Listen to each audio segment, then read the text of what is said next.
नमस्कार सर्व पत्रकार बंधू भगिनींचं. आत्ताच तुम्ही आमच्या सगळ्या ज्या ज्या आमच्या मनात होतं ते तुम्हाला सांगितलंय. त्यांचं विरोधी पक्ष नेते विरोधच करत राहतील, त्यांना काम करू दे, पण आम्हाला जनतेने या ठिकाणी निवडून दिले. आम्ही जनतेच्या सेवेसाठी तत्पर असू एवढंच तुम्हाला सांगतो. आणि येणाऱ्या काळामध्ये या पनवेलच्या जनतेसाठी आम्हाला जेवढं सुंदरीकरण लोकांच्या सेवेसाठी ज्या ज्या स्कीम आहेत त्या राबवता येतील त्या, कारण 3.5 वर्ष प्रशासक होता त्या ठिकाणी. आता मी सत्तेवर आलो आणि आमदार प्रशांत ठाकूर या ठिकाणी 4 वेळा आमदार आहेत. त्यांच्या अनुभवाची तिजोरी घेऊन आम्ही त्यांच्या बरोबर चालू आणि जनतेच्या हितासाठी येणाऱ्या प्रश्नांना आम्ही मार्गी लावू. फिरते शौचालयामध्ये पण अनियमितता झालेली आहे, जो रेट लावलेला आहे तो आवाढव्य आहे. फिरता शौचालय विषय हा स्थगित ठेवला आहे. त्या विरोधी पक्ष नेत्यांना सांगा स्थगित ठेवला आहे. ती शॅम्पल आल्यानंतर आम्ही त्याची शहानिशा बघणार आहोत आणि नंतर मान्यता द्यायची नाही द्यायची, त्याच्यात काय भ्रष्टाचार आहे तो नुसतं बोलता येतं, काही अनाप शनाप बघायचं म्हणून बघायचं, त्याला काही तारतम्य नाहीये. पण मला ते माझे मित्र आहेत आणि बरेच वर्षापासून आम्ही बरोबर आहोत. त्यांचं वक्तव्य मला पूर्णपणे माहिती आहे. त्या हिशोबात जास्त काही बोलायची गरज नाही मला. पण आरोप असाही होतोय की जनतेच्या पैशांची उधळपट्टी कुठेतरी सत्ताधारी करतायत विकास कामांच्या नावावर. कसं पाहता याकडे? जनतेचा एकही रुपया वाया जाणार नाही, कारण या ठिकाणी लोकनेते रामशेठ ठाकूर साहेब, आमदार प्रशांत ठाकूर साहेब, सभागृह नेते आहेत, इथे महापौर नितीन भाई आहेत, आमचे बिनेदर साहेब, आमची सर्वच जाणकार मंडळी आहेत. त्यामुळं एक एक पैशाचा कसा जनतेसाठी हिताचा होईल त्या दृष्टिकोनावर बघत असतो. की 2-3 बैठकीमध्ये ह्यो पेपर उचल, तो पेपर उचल, मला सगळं समजतंय, तुला सगळं समजतंय. म्हणजे जनता काही दूध खुली नाहीये, आम्ही पण जाणून आहोत. त्या अनुषंगाने पुढे येणाऱ्या काळामध्ये पनवेलचा कसा विकास होईल त्या प्रगतीकडे आम्ही वाटचाल आहे. क्रॉसफिट जिम आणि फिरते जे शौचालय आहे त्या बाबतीतला हा खटाटेप नेमका सत्ताधाऱ्यांनी का केला? जर याकडे पनवेल शहरामध्ये यापूर्वीच जुने असे जे जिम्स आहेत आणि शौचालय आहेत त्याकडे मात्र दुर्लक्ष पण आहे, मग हा नवीन प्रस्ताव म्हणून खटाटेप नेमका का केला जातो असा देखील प्रश्न उपस्थित केला जातोय. पहिली गोष्ट तर विरोधी पक्षी नेत्यांना क्रॉसफिट काय आहे आणि ओपन जिम काय त्यातला फरकच कळालेला नाही. तुमचा ओपन जिम फुटपाथवर लागली जाते आणि क्रॉसफिट जी आहे ते आपल्या गार्डनमध्ये, त्याला मला असं वाटतंय 15x20, 20x25 जागा काहीतरी लागणार आहे, कारण मोठा तो क्रॉसफिट आहे. त्यामध्ये तुम्ही मगाशी बोलल्याप्रमाणे तुम्ही माझ्या कलंबोलीत या, आम्ही लावून घेतलेले. त्यामध्ये लोक आपल्या आरोग्य, आजकाल शुगर पेशंट असतील, बरेचसे लोक आहेत, सकाळी चालायला जातात, जॉगिंगला जातात आणि त्याचा खूप सारा उपयोग होतोय. त्यासाठी तो विषय आलेला आहे, त्याला आम्ही मान्यता दिली. बस सेवा नसताना देखील बस स्टॉप बांधलेले आहेत, मात्र त्याची माहिती विरोधी पक्षनेत्याला प्रशासन देत नाहीये असा त्यांचा आरोप आहे. साहेब, बस सेवा पालिकेची नसली तरी नवी मुंबईची आहे, महाराष्ट्र शासनाची आहे, सगळ्या बसेस आहेत, रिक्षा चालक आहेत, काही लोक कामाला जाणारी. आपण बघा प्रत्येकाकडे गाडी आहे, तरी पण आम जनता बस स्टॉपला विसावा असावा त्यासाठी हा प्रशासनाच्या काळात विषय घेतलाय. त्या ठिकाणी बस स्टॉप आणि सुसज्ज सुंदर बस स्टॉप बांधलेले आहेत. कारण बाजूला एअरपोर्टला गेल्यानंतर आपल्याला आता येणारे ब्रिज वगैरे किती सुंदर आहेत, त्यामुळे एअरपोर्टला जाताना जसं सुंदर रस्ते दिसतील तसं आम्ही पण या पनवेलमधून जाताना जो पब्लिक आहे तो सुंदर रस्ते, बस स्टॉप असतील या अनुषंगाने ते बस स्टॉप आहेत. आणि त्यांची साफसफाईसाठी पण आपण जो टेंडर काढलाय त्यांनी जो आरोप केलाय का एवढे पैसे कशासाठी, त्यांना सांगतो मी, त्यांनी सांगितलं मग आपला लेबर का नाही ठेवत तुम्ही सांगा. एक कॉन्ट्रॅक्टचा लेबर ठेवायला त्याचा पगार असतो 30,000.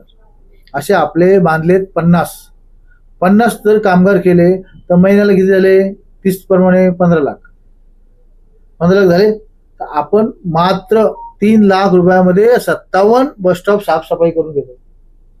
तर आम्ही पैसे वाचवायला निघलो का भ्रष्टाचार करायला निघलो? त्याने सांगितलं का माणूस ठेवा, माणूस ठेवून दिवसभर काय करणार? 30,000 पगार द्यायचा एक माणसाला. एक बस स्टॉप एखादा दिला तर आपण 50 ठेवले तर 5-3-15 लाख गेले. 15 लाख चांगले का 3 लाख चांगले? याचा अभ्यास करावा पूर्ण. उचलली जीभ लावली टाळायला असा काही विषय करू नये. महानगरपालिकेचे कर्मचारी त्यांचा उपयोग करा असं ते म्हणतात. महानगरपालिकेचे जे कर्मचारी अजून वाढवायला लागतील, ते कमी पडतात स्वच्छतेसाठी. ज्या ठिकाणी गरज नाही त्या ठिकाणी देखील बस स्टॉप बांधलेले आहेत, त्याच्याबद्दल काय बोलू? त्याच्याबद्दल आम्ही मगाशी सांगितलं आमच्या विरोधी पक्ष नेत्यांनी, आपल्या सभागृह नेत्यांनी मगाशी सांगितल्याप्रमाणे का जिथे नाहीये गरज नाही तर आम्ही प्रशासनाला जाब विचारतो. प्रशासनाला घालत झालेत ना, ते आमच्या काळात नाही, कुणी पॉईंट दिलं, कुणी सांगितलं, का बांधले, का पैसे वेस्ट केले, त्याच्यावर पण लक्ष देऊ. तुम्ही निदर्शन आणले तर आम्ही सभागृह नेते आम्ही जाऊ, व्हिजिट करू. तर मगाशी तुम्ही उल्लेख केला विमानतळ आपल्या शहरामध्ये आहे, मात्र आपली स्वतःची परिवहन सेवा अजून नाहीये. तर जलद गतीने स्वतःची परिवहन सेवा सुरू व्हावी यासाठी सत्ताधारी म्हणून आपण काय पाठपुरावा आहे, कसा प्रयत्न केला? आता तुम्हाला सांगतो, आता आपली महानगरपालिका होऊन 9 वर्ष झाली. परिवहन सेवा असेल, पाण्याचा प्रश्न असेल, पाणी पण आपण हस्तांतर केलं नाही शिडकोकडून. परिवहन सेवा लवकरात लवकर आम्ही त्या विषयाकडे जाऊ आणि येणाऱ्या काळामध्ये ती पण सेवा हस्तांतर करू किंवा आपण सेवा देऊ जनतेला. नाही इतपत आम्ही तसे नाही आहोत. आमच्यामध्ये अनेक प्रकारचे सुशिक्षित आहेत, सुसंस्कृत आहेत, वेल क्वालिफाईड आहेत, वकील आहेत, डॉक्टर आहेत, इंजिनियर आहेत आणि कॉन्ट्रॅक्टर पण आहेत. त्याच्यामुळे सगळे आम्ही जाणतो. त्याच्यामुळे अधिकाऱ्यांना उगाच वाचवण्यासंदर्भात किंवा काहीतरी आम्हाला काही कळत नाही असा प्रकार नाही. जिथे अधिकारी चुकत असतील तर त्यांना वठणीवर आणण्याचं काम देखील आम्ही करतो आणि करणार आहोत. तुम्ही महासभा बघत असाल आणि त्याच्यामुळे आम्ही सांगितलं पहिल्याच महासभेमध्ये की माननीय आयुक्त साहेबांचं आम्ही अभिनंदन केलं. त्यांना व्यक्तिगत पुरस्कार मिळाला ई गव्हर्नर्सचा महाराष्ट्र शासनाच्या माध्यमातून मान्य मुख्यमंत्री साहेब यांच्या शुभ हस्ते.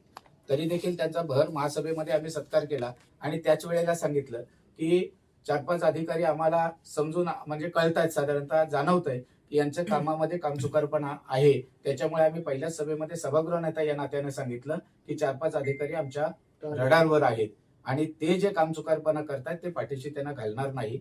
यांचं जसं आहे माननीय विरोधी पक्षनेते अरविंद म्हात्रे यांचं की एखाद्या अधिकाऱ्याविरुद्ध पत्र लिहायचं, माहिती द्यायची, त्यांनी माहिती त्यांच्या म्हणण्याप्रमाणे जर दिली नाही तर ते अधिकारी चुकीचे आणि मग त्यांची बदली व्हावी, त्यांना टार्गेट करण्याचं काम जाणीवपूर्वक ते मनोहर आपल्या अरविंद म्हात्रे करत आहेत. चुकीच्या कामासाठी आमचं त्यांना बिलकुल समर्थन नाही आणि याच्या पुढेही नसणार.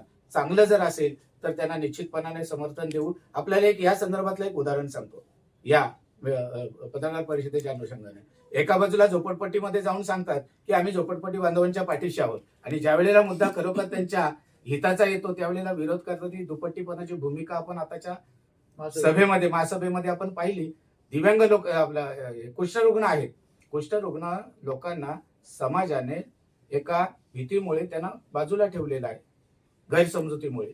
अशा लोकांना काम नाही मिळत. त्यांच्या हाताची बोटं कट झालेली आहेत, म्हणजे त्यांना जे काय म्हणतो ते पायाची बोटं म्हणजे कमी झालेली आहे, सडलेली, जे आपण शब्द काय जे वापरतो त्या आजारपणामुळे. आता त्यांचे आजार बरे झालेले आहेत, त्यांना कामं नाही करतायत कुठल्याही पद्धतीतली. आणि त्यांना जर महानगरपालिका एक माणुसकीचा नाता समजून सामाजिक बांधिलकीच्या दृष्टिकोनातून त्यांना जर मोफत घरं देत असतील तर यांना का वाईट वाटलं पाहिजे? या बाजूला सांगणार नाही द्यायचं. महासभेमध्ये तुम्ही ऐकलं. त्याच्यानंतर 9 घरं डिमार्केशन झालेल्या त्या जागेमध्ये आहेत. त्यांना जोपर्यंत उठवत नाही तोपर्यंत तिथं इमारत बांधू शकत नाही. मग त्यांचंही सामाजिक बांधिलकीच्या दृष्टिकोनातून फुकट घरं नाही, बांधकाम खर्चाला अधीन राहून त्यांनी ते खर्च द्यायचंय. त्यांनी राहून त्यांना 9 घरांना आम्ही तिथे घरं देतो हा ठराव आणला तर त्यांना पण विरोध दर्शवण्याचं काम या लोकांनी केलं. आपण महासभेमध्ये पाहिलं असेल. आणि म्हणून एका ठिकाणी झोपडपट्टीमध्ये जाऊन सांगायचं आम्ही तुमच्या पाठीशी आहोत आणि जिथे त्यांना न्याय द्यायचा आहे त्यावेळेला मात्र त्यांच्या विरोधात उभं राहायचंय. ही दुपट्टीपणाची भूमिका आपण पाहिलेली आहे. अशाच पद्धतीतली त्यांची दुपट्टीपणाची भूमिका अधिकाऱ्यांच्या बाबतीमध्ये तसंच राहतंय.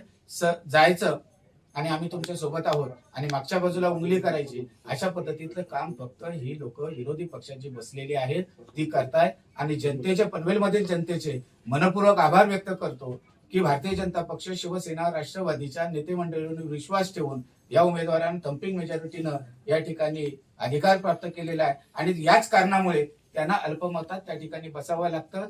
5 जणांची, 4 जणांची आणि 13 जणांची असं त्यांचा 18 जणांचं विरोधी पक्षनेते आहे. 5 जणांचा गट वेगळा आहे आणि 13 जणांचा गट हा वेगळा आहे.